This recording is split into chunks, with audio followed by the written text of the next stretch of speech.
కొంచెం దూరం వెళ్ళిపోయాడు. కొంచెం దూరం వెళ్ళగానే మళ్ళా తెల్లగా ఎవరో కనపడ్డారు.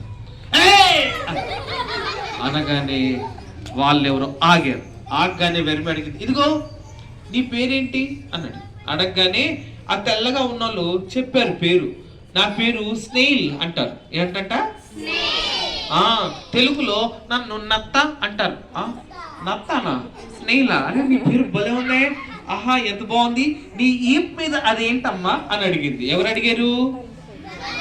వర్మి. ఎవరిని అడిగింది?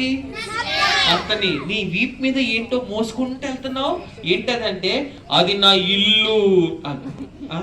ఎవరైనా ఇంటిని నెత్తి మీద పెట్టుకుని వెళ్తారా? పిల్లలు మీరు ఇక్కడికి వచ్చారు, వీపీఎస్కి వచ్చారు, వచ్చినప్పుడు మరి ఎలా వచ్చారా? ఇల్లు పట్టుకొని వచ్చిండ్రా? ఎవరి ఇల్లు అక్కడే కట్టుకుంటారు, అక్కడే. మరి ఈ నత్త ఏంటి? ఇల్లు ఎక్కడికైనా మోసుకెళ్తుందంట. ఇదేంటమ్మా?